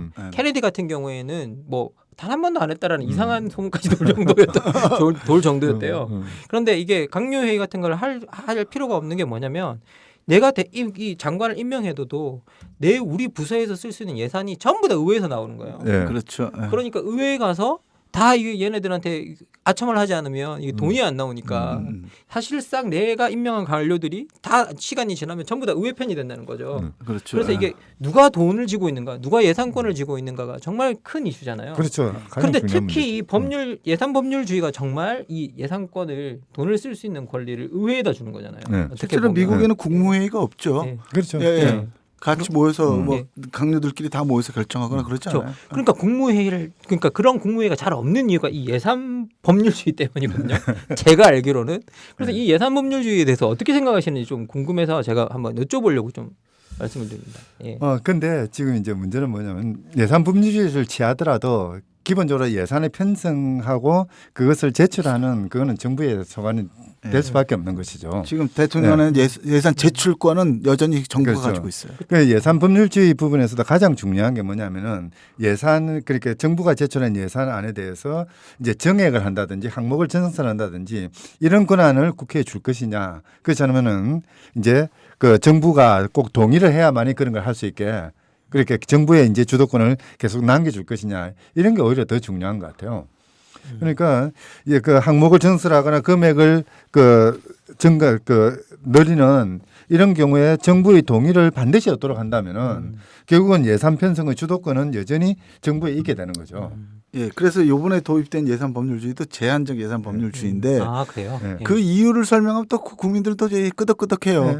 아니 요즘 쪽지 예산도 많고 그래가지고 뭐 선거 앞두고면은 자기네 그렇죠. 지역구 예산 막 해가지고 예산 무제한으로 국회가 증액하면 어떡하느냐. 네. 네. 그러니까 예산을 증액할 때는 예산을 제출했던 정부와 반드시 협의하게 해야 된다. 그래서 동의권을 정부에 준 거거든요. 다만 예산 법률주의를 택한 이유는 그래도 이게 법률이니까 매번 제정되는 거 아닙니까? 네. 제정되려면은 당연히 재정법 입법이니까 공청회를 거쳐야 돼요. 공청회를 거치면 유권자들이 시민들이 예산안이 어떻게 구성돼 있고 무엇이 우선순위고 그 우선순위를 어떤 방식으로 바꿔야 될지에 대해서 발언하고 개입할 수 있어요. 저도 국민 입장에서 보면 예산이 편성되는 과정과 그 우선순위가 비교적 투명하게 공개되는 효과가 있어서 짬짬이가 가능하기 어렵죠. 아니 쪽지 예산도 몰래 집어넣으니까 문제인데 모두 다 우리 지역에도 다 요구하기 시작하면 그건 어차피 공정한 거잖아요. 그렇죠. 예, 그렇기 때문에 예산 투명성이 강화된다는 측면에서는 진전이다. 근데 국민들이 아직 대의기관으로서 국회를 못 믿기 때문에 국회에게 예산에 대한 좀 더 포괄적인 권한을 주는 거에 대해서는 좀 미덥지 않아 한다. 그걸 핑계로 대통령 안에서는 제한적으로만 하자. 네. 법률 제한권도 제한적으로 하자. 인사권도 정부가 책임지고 할 테니 믿어줘라. 이런 식으로 사실 소극적인 안을 낸 거죠. 모든 문제의 근원은 우리나라 국회에 있는 것 같아요. 아, 그런데 저는 그거 억울할 수 있다고 생각해요. 억울할 수 있다고 생각해요. 왜냐하면 우리나라 역사를 들여다보면 입법부보다는 행정부가 늘 문제였어요. 행정부가 권력을 촛불 집회도 남용해서 사실 있는 입법 거지. 때문이고 대통령 때문에 일어났죠. 그렇죠. 그건 그렇죠. 근데 뭐냐면은 이 입법부가 국회가 대통령을 견제하고 예산을 견제하고 조직을 견제해야 될 거 아니에요. 그랬다면 국정 그냥 대통령이 한마디 하면은 꼼짝도 못하고 그냥 그대로 닭이 표기를 먼저냐 해주고. 달걀이 먼저냐도 아니고 이건 뭐죠? 아니 그 참 이게 되게 웃긴 게 사실 이 대통령제나 의원 내각제나 이런 게 나눠지는 게 사실은 대통령이 구성한 그 강요들이 그 의회의 신임이나 불신임의 대상이 되는가 안 되는가 그렇죠. 그런 걸 가지고 나눠지잖아요. 네. 그럼 사실은 이 서양에 가지고 몽테스키에도 뭐라 그러냐면 문제는 법을 마음대로 만들고 없앨 수 있는 항상 의회가 문제지 그거를 집행하는 사람이나 판단하는 사람은 문제가 덜 된다고 이야기를 해요. 네. 그래서 이게 정말 통제해야 될 대상은 언제나 입법부라고 이야기를 했는데 우리나라 같은 경우에는 사실 그 반대로 행정부가 계속 권력을 남용해 왔고 입법부가 행정부의 신여가 돼가지고 계속 따라다니는 그런 거꾸로 다니는 현상들이 일어났던 것들이 참 아이러니하다는 생각이 그게 듭니다. 사실은요 국회가 국민들에게 신뢰를 못 얻게 되고 또 사실은 많이 부패하고 사실 망가졌죠. 그 망가진 이유 중에 하나는 뭐 이런 얘기를 하시면 어떻게 같이 듣는 분들은 판단하실지 모르겠습니다만 책임질 일이 없기 때문이에요. 사실 우리 헌법 시스템에 국회가 진짜 책임질 일은 붙고 떨어지는 거 외에 실제로 국정에 대해서 책임질 일이 없을 만큼 사실 권한 문제는 전체적으로 약하고 전체적인 국정의 책임이나 뭐 이런 거를 다 대통령이 국가의 대표로서 국가의 원수로서 다 짊어지도록 한 고안된 구조거든요. 사실 국무총리가 되게 강력한 권한이 헌법상 있어가지고 뭐 내각 책임제적 요소가 있니 뭐니 그러지만 그것도 결국은 행정부의 권한인 거예요.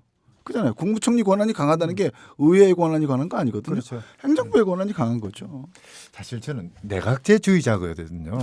내각제를 도입해야 된다고 강력하게 주장하다가 저런 국회를 가지고 내각제가 되겠습니까라는 말 한마디에 그냥 제 뜻을 다 버렸어요. 사실 저는 이게 그 국회의원이나 이런 걸 혐오하는 그런 발언들이 정치 불신을 만들기 때문에 그렇죠. 맞아요. 웬만하면 안 하려 그래요. 이게 웬만하면 안 하려 그러고 그런 거 해봤자 이게 결국은 나중에는 좀 부메랑으로 돌아올 수 있다는 생각이 들어서 정치 혐오만 만드는 어떻게 우린 정치를 참여시키고 싶은 사람들인데 그래서 그걸 안 하려 그러는데 저 국회에 계신 분들 좀 열심히 좀 해주십시오. 사실 그 제왕적 대통령제 이야기를 하면서 대통령의 권력을 줄여야 된다. 그렇다고 해서 국가가 일을 안 할 수는 없지 않습니까? 그러면 이제 대통령에게 집중되어 있는 권력 중에 상당 부분을 다른 기관에 넘겨야 되거든요. 그러면 첫 번째 생각되는 게 이제 국회죠. 네. 그래서 예산 분율주의도 이야기를 하고 뭐 경우에 따라서는 뭐 국회가 주도를 해서 뭔가 국정을 통제할 수 있도록 하자 뭐 그런 이야기 많이 나오는데 그러면 이제 그렇게 강화된 국회는 어떻게 통제할 것이냐. 이 부분이 이제 제일 큰 문제죠. 네. 아까 그 이제 뭡니까 그 뭐 국가는 그 배고 그 국민은 물이다라고 이야기를 했을 때 이 그 뭐 배의 한 부분을 차지하고 있는 국회가 제대로 못했을 때는 국민이 그 국회를 통제할 수 있는 이런 틀을 마련해 놓고 그다음에 이제 대통령의 권력을 넘기자 뭐 그렇게 이야기를 해야 되는데요. 바로 그런 맥락에서 뭐 그 국회의 구성 자체에서부터 좀 국민들의 의사가 반영될 수 있는 틀 네. 그러니까 뭐 연동형 비례대표제든 뭐 어떤 방식이든 국민들이 원하는 대로 국회가 구성되고 바로 그 때문에 이제 국회의원들은 재선되려면은 자기의 정당의 지도부를 쳐다보는 것이 아니라 대통령을 쳐다보는 것이 아니라 국민을 쳐다봐야 되는 이런 구조를 만드는 거 그게 첫 번째일 거고요. 또 하나 이제 그 뭡니까 뭐 좀 말썽 많은 국회의원들 같으면은 경우에 따라서는 좀 임기 전이라도 좀 끌어내릴 수 있는 국민들이 뭐 소환제를 도입하자 뭐 그런 이야기도 나오게 되는 거죠. 근데 저는 마침 소환제 이야기가 나왔으니까 이제 드리는 말씀인데 사실 정치학 내부에서는 소환제에 대해서 별로 긍정적인 사람들이 별로 없어요. 왜냐하면 이게 정치 내부에서는 이게 재선이라는 게 있잖아요. 네. 말썽이 나면 안 뽑아주면 된다는 거예요. 네. 그 다음 선거에. 네. 근데 이걸 굳이 국민소환제까지 도입할 필요가 있냐. 그리고 지금도 심각한 범죄를 저지르면 다 감옥은 간다는 거예요. 예. 그렇게 처벌을 하는데 굳이 국민소환제가 어떤 효과가 있냐라고 묻는 분들이 되게 많아요. 근데 예. 우리나라 같은 경우에는요, 이 국민소환제가 저는 절실하다고 생각하는 게 재선에서 안 뽑아주면 된다라는 말이 안 통하는 나라예요. 그렇게 모 당의 공천만 받으면 정말 말뚝만 꼽으면 된다는 그런 상황. 뭐 이런 상황이 특히 이제 당의 어떤 그 선거구의 그 당 선거 조직들 이게 아주 강력한 그런 구조 속에 있는 경우에는 정말 안 뽑아주면 되지 않느냐는 말은 참 어려운 것 같아요. 그래서 그 모든 것에 연관된 것이 예를 들어서 대통령의 권한이라고 말하기보다는 정확히 이렇게 말해야 되는데 대통령과 행정부의 권한. 예. 왜냐하면 지금 문재인 대통령이 인기가 너무 좋아서 대통령 권한 축소하면 왠지 그러면 안 되지 않을까? 뭔가 개혁 동력이 줄어드는 거 아닌가 걱정하시는 분이 있는데 관료 권력, 행정부 권력 전혀 통제하지 않는 그런 권력들이 어쨌든 견제받아야 되고 그 견제받아야 된다면 그 권한을 분산해야 되는데 결국 옆으로는 국회로 분산하고 아래로는 지방자치단체로 분산해야 된다는 그쵸. 얘기가 나오잖아요. 근데 국회로 넘겨줄려 해도 못 믿겠다. 정말 저도 못 믿겠거든요. 못 믿겠다 그렇기 때문에 전제가 붙는 겁니다. 국회를 재구성하는 것이 전제해야 된다. 아까 말뚝만 박아도 당선될 수 없게 하는 구조로 선거제도를 바꾸는 전제하에서 돼야 된다. 그게 이제 국회의 다양성을 보장하기 위한 연동형 비례대표제를 하자. 그래서 사실은 이 점에 대해서는요. 우리가 같이 분명히 이해해야 되는데 여당도요. 그리고 실제 요즘은 야당도 적어도 뭐 총리를 누가 뽑고 어디서 뽑고 의원 내각제를 하든 연동형 의원 집정부제를 대통령제를 하든 국회를 새롭게 구성하기 위해서 선거제도를 개혁해야 된다는 데는 공통분모를 가지고 있다는 겁니다. 그래서 그걸로 바뀐 국회가 어떤 견제 역할을 할 것인가라는 전제로 얘기해야지 지금 국회를 생각하고 그래서 대통령이 계속 권한을 가져야 돼 이러면 바꿀 수 있는 게 없거든요. 근데 문제가 대부분의 사람들이 국회 개혁에 대해서 이야기하면서도 국회를 개혁할 수 있는 가장 좋은 방법이 선거제도 개혁인데 여기에 대해서는 또 많은 사람들이 별로 관심이 없어요. 이 문제가. 그렇죠. 예. 그리고 이 이야기를 축구 하면 보는데 관심 있지만 축구 게임의 룰에는 별로 관심 없는 거죠. 이런 심리랄까? 그래서 이 선거제도에 대해서 우리가 이제 뭐 아까도 이야기했지만 이게 살펴봐야 될 중요한 주제 중에 하나다라고 했으니까 자연스럽게 넘어왔으니까요. 이 이야기를 좀 해봐야 될 것 같습니다. 지금 사실 뭐 제가 정치학을 하니까 말씀을 드리자면 가장 큰 문제는 뭐냐면 지금 우리가 가지고 있는 게 단순 다수라고 부르는 이제 선거구제. 이 한 선거구에서 그냥 몇 표든 제일 많은 표를 얻는 사람이 당선되는 그런 구조를 가지고 있잖아요. 승자 독식이라고. 승자 독식제잖아요. 근데 이 승자 독식제가 되게 유명한 게 어떻게 해서든 양당제를 만들어내는 성향이 영향이 있어요. 그렇죠. 그러니까 정당이 두 개가 지배적인 정당이 돼요. 여기서 양당제라고 하면 정당이 두 개밖에 없다는 뜻이 아니라 권력 교체가 가능한 정당이 두 개밖에 없다는 뜻이에요. 권력 교체가 가능한 정당이 두 개밖에 없게 되는데 그런데 우리가 알고 있는 뭐 비례대표제 그러면 여러분들이 지역구 대표가 사라지는 것 같고 뭐 같고 그래서 이걸 되게 부정적인 분들이 많긴 하지만 이 비례대표제는 알고 보면 다당제를 만들어내는 한 정당이 국회를 장악하지 못하게 만드는 그런 효과를 만들어내서 실제 이 단순다수제와 비례대표제가 가지고 있는 이 성향을 가지고 정치학의 법칙이 몇 개 없거든요. 그런데 이 드베르제의 법칙이라는 게 있어요. 예, 되게 유명한 법칙이에요. 예, 결국 소선구구제는 양당제를 만들고 비례대표제가 다당제를 만든다라는 되게 유명한 법칙이 있어요. 그래서 사실 우리가 이 드베르제의 법칙이라는 거예요. 저희들 예, 어릴 때는 저 사람이 헌법학자인지 정치학자인지 헷갈리는 그런 분이었어요. 비례대표를 두 배로 하자 그래서 두 배로 법칙인가? 이거 죄송합니다. 죄송합니다. 지금 평균 연령이 늘어나는. 예, 저희 PD가 경악을 금치 못하고 있습니다 지금. 예, 이 드베르제의 법칙이 제가 이제 뭐 이렇게 말씀드린 건 뭐냐면 지금 현재 상황을 말씀드리려고 했던 건데 여기에 이게 가장 큰 문제가 뭐냐면 정당을 향해 투표한 비율과 정당이 의석을 차지하는 비율이 엄청 차이가 나요. 이 그렇죠. 단순다수제에서. 네, 그렇죠. 그러니까 정당이 국민으로부터 30% 지지밖에 안 받은 정당이 의석엔 60%도 차지할 수 있고 뭐 50%를 넘어 차지해서 의회를 완전히 장악할 수 있어요. 그러니까 지금 현재 우리가 개혁하자고 하는 모델의 가장 큰 핵심은 정당의 투표율과 그리고 의석의 장악률이 거의 서로 상응하는 그런 방식으로 이제 개혁을 하자는 거잖아요. 그럼요. 예.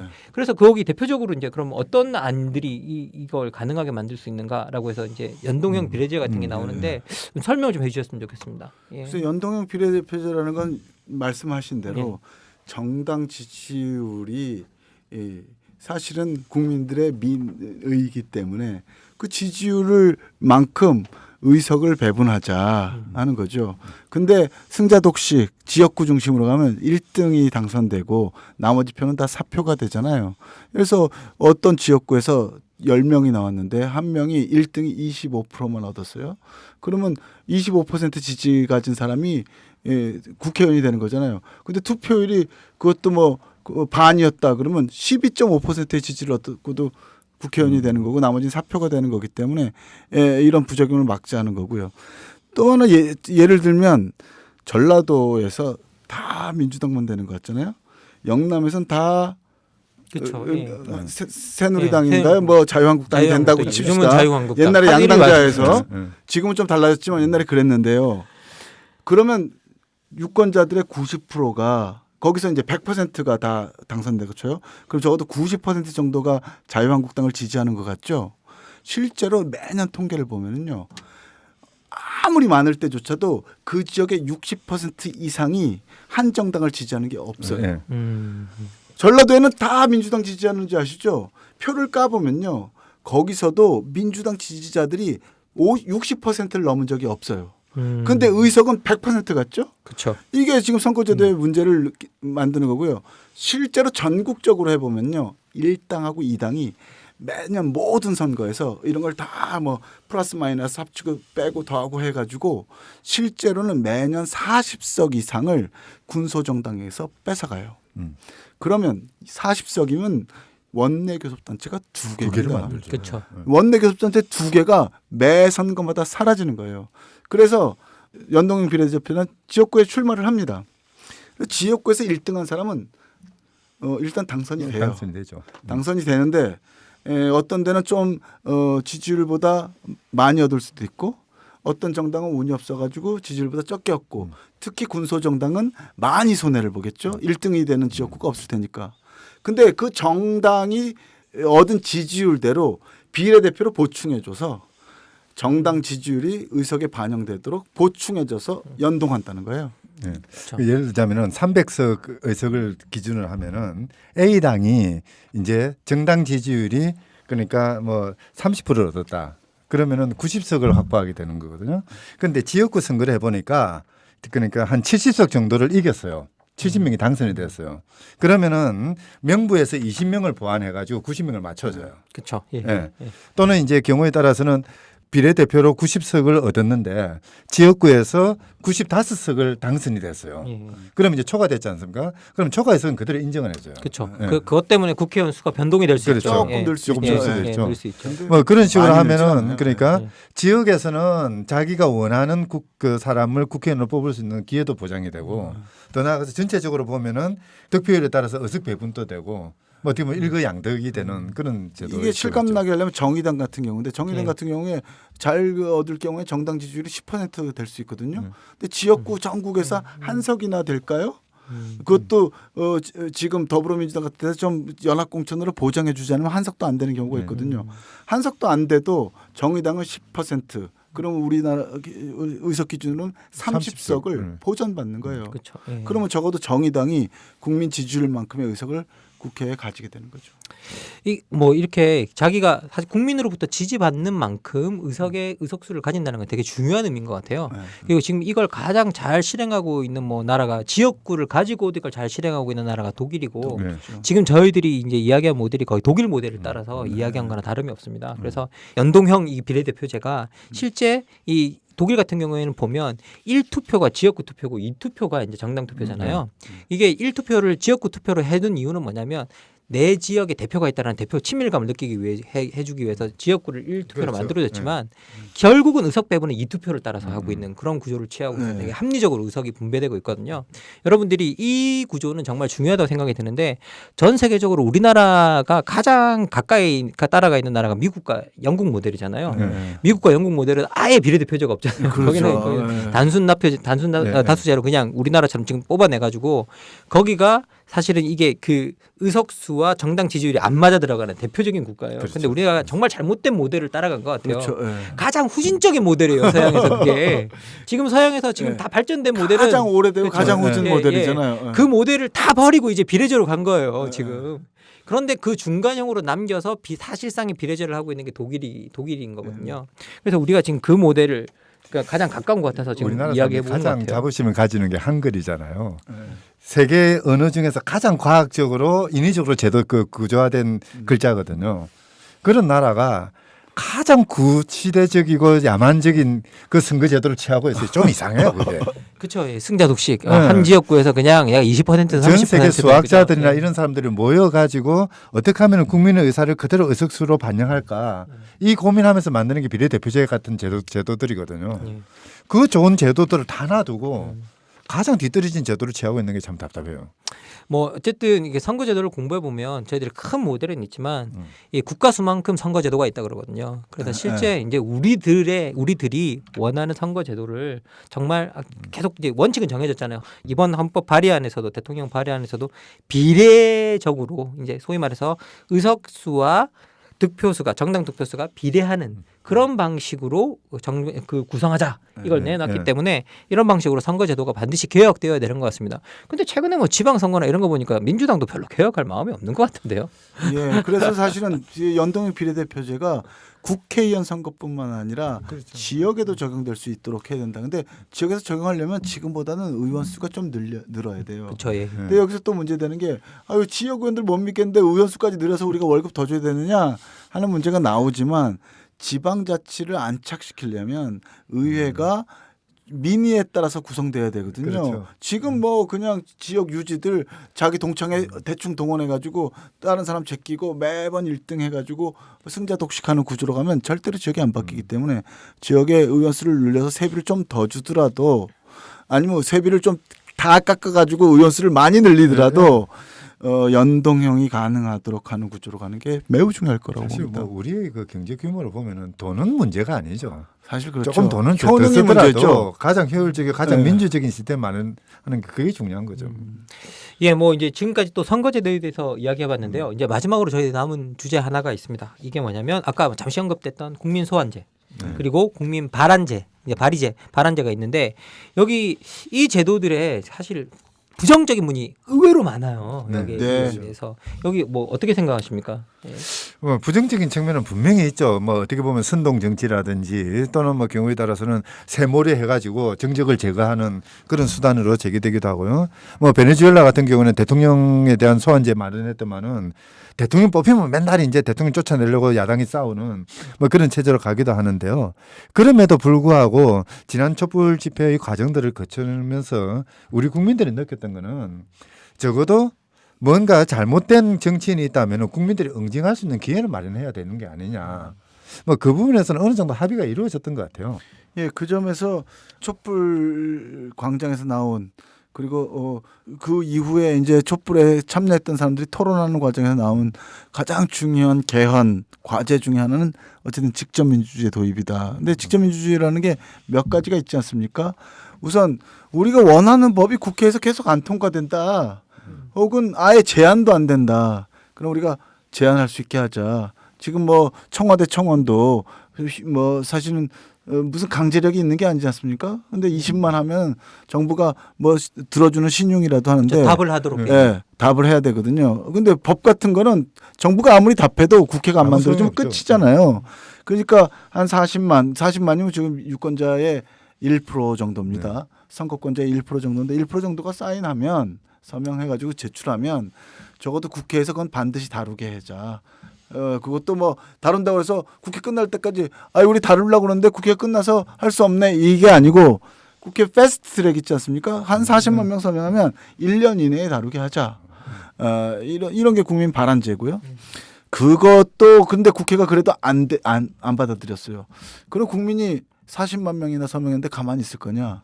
한 80만 명 서명하면 그래도 그럼 국회가 반대했음에도 불구하고 투표 붙이게 해주자. 국민투표 제한권이나 국민투표를 할 수 있는 권한이 있느냐. 이것도 직접 민주주의 권한이고요. 그다음에 소환제. 법률 위반하면 당연히 깜빵 가는 거고요. 금배지 떨어지는 거죠. 그거 말고 유권자의 뜻대로 움직이지 않는다 했을 때 우리가 끌어내릴 권한이 있느냐 하는 문제인데 그건 아시다시피 논란이 되고 있어요. 네. 예를 들어 특히 그 우려하는 사람들은 그거는 큰 정당 정치인에게는 오히려 해를 입히지 못할 거고 정치적으로 마이너리티의 그렇죠. 주장을 대변하는 사람들이 늘 그것에 다수의 횡포에 의해서 시달리게 될 가능성이 있다. 예를 들어서 정의당 의원, 뭐 성소수자의 권리를 대변하는 어떤 의원이 있으면 맨날 소환에 시달리지 않겠느냐 하는 걱정이 있는 게 사실입니다. 근데 이번 대통령안에는 국민소환제는 그럼에도 불구하고 들어갔어요. 근데 그 점에 대해서 대통령안이 조금 비판받는 이유는 촛불 광장에서 우리가 느낀 거는 탄핵 제도가 있음에도 불구하고 헌재 같은 데서 엉뚱하게 하거나 국회의원들이 탄핵 결의안을 통과시키지 않으면 어떡하냐는 걱정이어서 겨울 내내 수백만 명이 매일 거리로 나왔는데 그런 것도 하고 싶지 않다. 그러면 대통령도 솔직히 국정농단하고 그러면 탄핵 제도에도 불구하고 소환할 수 있어야 되지 않느냐. 근데 이제 대통령 입장에서는 국회의원들은 못 믿으니까 소환하고 대통령은 소환제는 안 해도 된다. 왜? 탄핵 제도가 있기 때문에. 라고 설명하고 있거든요. 근데 탄핵 제도는 간접민주주의 제도죠. 그렇죠. 사실 그래서 만약에 소환 제도를 대통령이 정말로 원했다면 그래 나도 소환당할 수 있고 국회의원도 소환당할 수 있어야 되지 않느냐 하는 지적이 있습니다. 그리고 대통령 안에서 가장 큰 문제는 다른 국민 발안제는 몰라도 적어도 헌법만큼은 국민이 발안할 수 있게 해야 되지 않냐. 근데 헌법을 국민이 발안하게 하려면 헌법 개정안에 명시해 줘야 돼요. 구체적인 절차를. 국민 발안제는 그냥 법률에 위임해도 되는데 근데 이걸 뺀 거죠. 그래서 지금 대통령 안에는 국민은 헌법을 개정하는 안을 낼 수 없도록 하고 있어요. 반면 대통령은 헌법 개정안을 계속 발의할 수 있게 돼서 대통령은 헌법 개정안을 내고 국민은 못 내냐 이 소리가 나오고 있죠. 사실 이게 그 법학적인 원칙상으로 보면 네. 국민이 헌법을 발의할 수 있게 해주고 일반 법률은 그냥 국회의원들이 대표자들이 하도록 그 하는 게 알아서 해주는 거죠. 원래 뭐 국민주권이라고 보면은 예. 그게 더 어울리죠. 솔직히 그래서 국민 발안제 그거는 저희 그 대통령 자문위원회에서 수기형 토론했잖아요. 근데 발안제에 대해서 은근히 사람들이 시큰둥해 하는 거예요. 그 국민들이 이렇게 생각하는 거죠. 그거야 아래 것들이 하는 거지. 우리가 선거를 뽑아놨으면 그런 거라고 그러는데 우리가 나서야 돼? 이렇게 생각해요. 그래서 국민발언제에 대해서는 은근히 그런데 적어도 헌법은 내가 발의해야 되지 않느냐? 그렇죠. 그거에 대해서 지지율이 높아요. 근데 지금 대통령안은 거꾸로 돼 있어요. 국민발언제는 하도록 하자. 근데 헌법에 대해서만큼은 발언할 수 없다. 그러니까 사실 이거에 대해서 촛불에 참가했던 많은 단체들이 크게 실망했어요. 뭐 저도 실망해서 저도 그 이야기를 들었을 때 사실 상당히 많이 실망했었거든요. 그러니까 결국은 뭐 이렇게 촛불 민의를 반영해서 개헌을 한다고 했는데 정말 그 민의가 정말 반영된 개헌인가를 가장 잘 볼 수 있는 것 중에 하나가 저는 국민 발의안, 특히 헌법 개정 발의안을 국민에게 주는가 안 주는가를 봤는데 이걸 안 주더라고요. 근데 사실 뭐 걱정거리는 분명히 있긴 합니다. 헌법 개정안이 그러니까 국민들에게 발의권을 준다고 한다면은 또 그 자체가 또 정쟁이거든요. 그래서 뭐 경우에 따라서는 대통령을 끌어내리기 위한 헌법 개정안을 낼 수도 있는 거고요. 또는 소수자를 무시하기 위한 헌법 개정안을 낼 수도 있고. 이주자는 법을 적용 안 해도 좋다. 뭐 이런 개정안이 막 발의된다거나. 근데 그럼에도 불구하고 저는 그런 국민이 헌법 개정안을 발의할 수 있어야 된다고 생각하는 게 우리가 국회를 못 믿잖아요. 그 이제 대통령은 국민을 못 믿는 거거든요. 서로 못 믿는 거죠. 그런데 여태까지 우리 국민들이 그동안 민주 항쟁을 해오는 과정들을 보면은 적어도 국민이 국회를 못 믿는 정도처럼 대통령이나 국회가 국민을 못 믿는 수준은 아니라고 봐요. 적어도 우리 국민들은 그런 부분에 대해서 뭔가 여가를 하고 통제를 할 수 있는 자정력을 가지고 있는 것 같아요. 그리고 사실 중요한 거는요. 국민이 100만이든 200만이든 300만이 서명을 해서 헌법 개정안을 내더라도 지금대로라면 국회의원 3분의 2가 동의하지 않으면 어차피 부결되는 거예요. 그렇죠. 그런 안전장치가 있는데 뭐가 겁나냐는 거죠. 그리고 뭐 더 나가서 이게 결국은 우리가 헌법 조항 내에다가 확고하게 민주적 몇 개의 조항들이 있거든요. 민주 헌법이 요구하는 조항들이 있고 그거는 바꿀 수 없는 조항으로 만들어서 박아 놓는다면 거기에 그러니까 소수자 보호 같은 조항들이죠.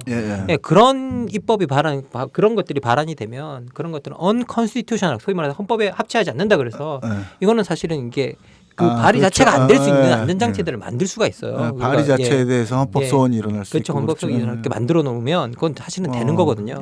그래서 그것도 안전장치들이 충분히 가능한데도 불구하고 일단은 여기에 대해서 국민들이 그것을 만든다는 것 사실 자체에 대해서 불만을 가지고 있는 세력들이 일부 있고요. 딱 깔보는 세력들이 있어요. 사실 깔보는 사람들이 있고 세력들이 있고 실제 저 같은 경우에는 뭐 지금 이번에 개헌안은 그런 이유로는 안 들어갔다고 생각을 하진 않지만 이번 이 개헌안이 정말 촛불 민의를 정말 잘 반영했느냐를 보는 가장 중요한 척도 중에 하나가 저는 그거라고 생각했었는데 그게 안 들어가서 좀 저 개인적으로는 상당히 실망스러워. 사실 뭐 대통령 저는 뭐 문재인 대통령이 그런 이상한 신념을 갖고 있다고 생각하지는 않는데 이번에 안을 내면서 이건 국회의 눈치를 좀 본 것 같아요. 국회의원들의 권한은 많이 나누지 않았지만 어쨌든 국회에서 합의해서 처리될 정도의 좀 무난한 안을 내자는 강박관념에 좀 있어서 아마 좀 무난한 안을 내자 그러면서 좀 이렇게 튄다고 본인이 느꼈거나 청와대가 느꼈던 거는 일부 빠진 게 아니나 싶은데 저는 뭐 촛불 정부인데 좀 국민을 믿고 좀 더 담대하게 나가도 그렇죠. 되지 않느냐 하는 대통령 거죠. 입장에서는 좀 그 최소주의 최소한으로 바꾸어서 일단 그 개헌을 성사시키자 그 생각이 먼저 있었던 것 같은데요. 결국 근데 뭐 결국 뭐 결과론이긴 하지만 무산되었고 그보다 더 중요한 거는 대통령이면은 정치적 지도자지 않습니까? 자기가 정치적으로 뭔가를 이끌어 나가는 그런 행동 그 맥락 속에서 조금 더 한 걸음 더 나아가는 개헌안을 마련했더라면 참 좋았겠다 싶은 생각이 들어요. 저 개인적으로는 사실은 저 박사 논문이 헌법을 어떻게 쓰는가 했는데요. 그런데 사실 지금 대통령 그걸 왜 정치학과에서 썼어요? 뭐 그런 거 배웁니다 저희들이. 뭐 헌법학자만 그런 거 해야 됩니까? 네, 저희들이 이렇게 소위 말해서 어떻게 그 과정으로 이렇게 하는가 배우는데. 갑자기 그 질문을 제가 말하려던 포인트를 까먹어가지고 지금 갑자기 말하던 포인트를 까먹었네요. 근데 아까 좀 말하려던 포인트가 뭐였지? 진짜 순간 사라졌네 갑자기. 아니 정말 헌법을 개정한다는 거는 단순히 조문을 바꾸는 게 아니거든요. 생각이 났다. 세상을 예. 바꾸고 예. 삶을 예. 바꾸는 거예요. 문자 그대로 우리의 삶을 바꾸는 헌법인데 적어도 그 헌법을 개정하겠다고 나선 대통령이라 한다면은 정말 어떻게 헌법 개정안이 통과되느냐를 신경 쓰는 것도 당연히 필요하지만은 그와 더불어서 이 우리들의 삶, 우리 국민들의 삶을 어떻게 바꿔 나가겠다는 자기 나름 확신 방향이 있어야 되는 거죠. 저 기억이 났어요. 아, 근데 사실 헌법과 관련해서 제일 중요한 사항이 헌법을 어떻게 만들고 어떻게 유지하고 어떻게 바꾸는가. 네. 이 세 개 활동이 이 헌법에서 가장 중요한 활동인데 사실 헌법을 바꾸는 과정이라고 생각해 보면 지금 개헌은 사실 개헌이 아니라 새로 헌법을 만드는 수준이에요. 그렇죠. 바뀐 아, 수준이. 그렇죠. 예. 네. 바뀐 수준이. 그렇다면 이걸 뭔가 타협하려고 든다기보다는 정말 새롭게 뭔가 갈 수 있는 지표를 정확하게 제시하는 거. 네. 이게 훨씬 더 중요하지 않았나라는 생각이 저는 좀 들어요. 예. 네, 사실 헌법 개정 국면이 끝난 게 아니라 2차 협상 남아 있고 예. 3차 협상 그렇죠. 남아 있거든요. 그렇기 때문에 이번에 날 대통령안이 자문위에 첨가했던 저로서도 조금 모델안 같은 것이 돼서 새로운 시대 정신이나 권력 분립이 또 시민의 통제를 받는 권력이 이런 정도는 돼야 된다라는 어떤 기준을 마련하는 것이었으면 좋지 않았나 싶은데 그 점에서는 진전된 면도 있지만 네. 약간의 아쉬움이 있다 이렇게 말씀드릴 것 같아요. 그래서 뭐 지금 이제 국면에서는 다시 또 새로이 논의하자 이게 맞는 것 같아요. 네. 대통령이 제안한 개헌안은 하나의 그 발판으로 삼아서 여기에서 이제 좀 더 우리의 삶을 바꿔내는 또는 민주적인 사회로 만들어내기 위한 그런 조정안들 뭐 또는 그런 개선안들을 마련할 필요가 있는 거죠. 예, 자 사실 저희들이 오늘 뭐 그 준비했던 시간보다 훨씬 많이 이야기하고 있어요. 예정했던 시간보다 훨씬 많이 이야기하고 있는데 뭐 사실 이야기가 더 하고 싶고 더 많이 남아 있는데 오늘은 이쯤에서 이제 저희들이 한 정리를 가지 좀 근데 해야 될 것 같습니다. 예. 한 가지는 우리가 얘기하다가 슬쩍 안 한 게 있어요. 물론 이제 그것만 조금 말씀드리고 싶어요. 자유한국당이 안을 안 내서 오늘 대통령제 말고 사실 이원 정부제에 대해서 우리 권력 구조 얘기하는데 전혀 얘기를 못 했거든요. 맞아요. 예. 근데 어쨌든 이런 전제는 있을 것 같아요. 우리가 뭐 대통령제든 이원 정부제든 국회를 바꾸고 선거제도도 바꾸고 직접민주제도 바꿔서 대의제가 좀 더 국민의 의사에 따라 작동할 수 있는 기반을 만들고 나면 그다음에 지금 정치권에서 논의하고 있는 국무총리를 누가 어떻게 선출할 것인지와 같은 조금 더 그 정치 세력 간의 타협이 필요한 부분에 대해서 얘기할 수 있는 전제가 마련됐다. 그러면 그러고 나서 그럼 국무총리에 대해서 그러면 뭐 지금 야당은 선거제도 개선을 전제로 직접민주제도 도입을 전제로 국무총리 정도는 우리가 추천해도 되지 않겠니 하는 안을 자유한국당 그마저도 또 안 내고 막 이상한 안을 내고 있습니다만은 중간에 있는 야3당 있지 않습니까? 정의당, 민주평화당, 그다음에 바른미래당은 선거제도 전제로 하고 총리 선출 방식에 대해서 대통령과 국회가 협의하는 어떤 장치를 만들자 하는 안이 있고 그 안이 돼서 그 세 당을 주장하는 반면에 정부와 여당은 그 문제의식 취지는 잘 알겠다. 근데 그런 정도의 협치는 나는 대통령안은 총리 선출이라는 방식으로 협력을 하는 게 아니라 결선 투표제에서 그리고 연동형 비례대표제에서 이미 연합 정부를 구성하는 협치를 할 것이기 때문에 우리 실정은 이게 더 맞는다고 본다.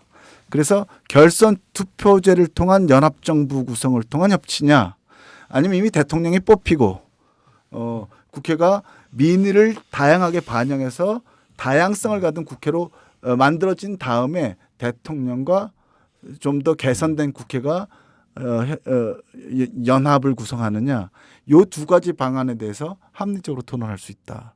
이게 권력 구조의 논의의 합리적인 쟁점이 아닌가 저는 그렇게 생각하는 거죠.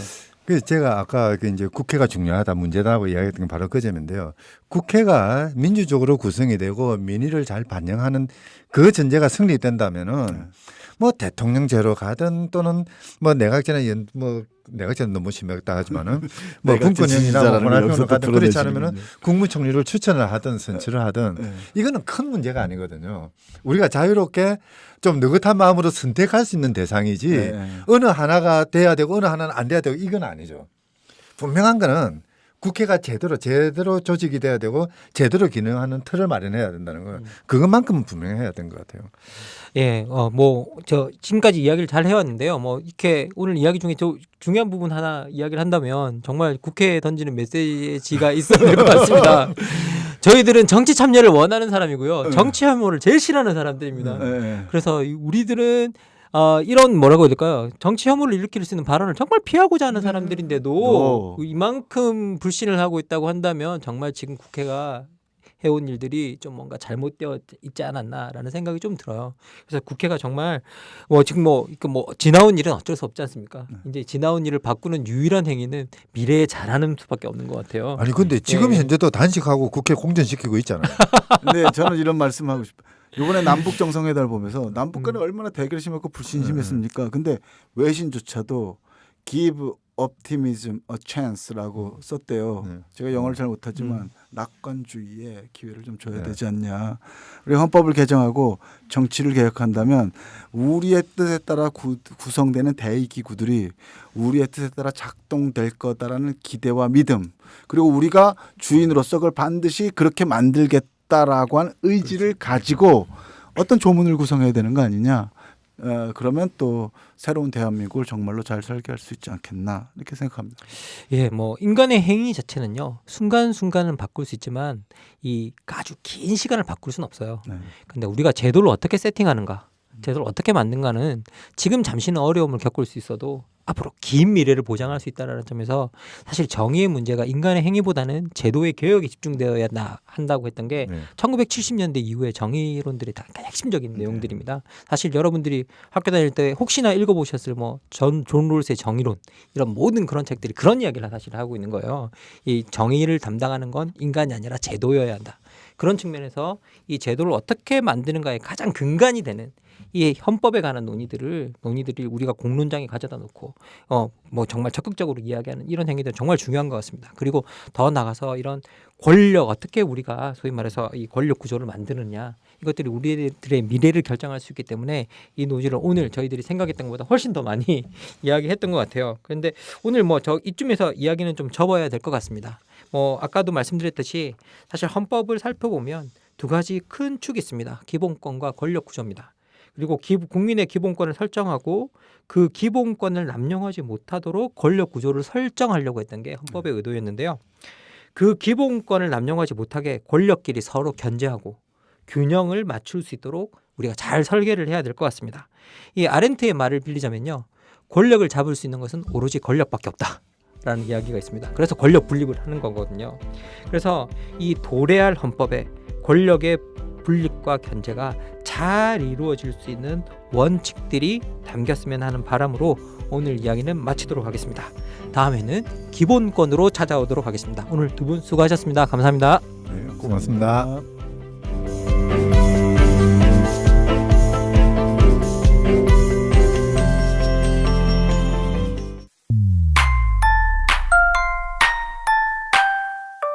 그거 알아? 옛날엔 대학 입학금이라는 게 있었대. 대학 입학금? 그게 뭔데? 등록금이랑 다른 거야? 다른 거래. 등록금 말고도 입학금이라는 이름으로 대학에 크게는 100만 원이나 더 냈었대. 그런데 왜 100만 원인지 산정 근거도 없고 사용처도 불분명했대. 그런 걸 왜 내? 어떻게 없어졌는데?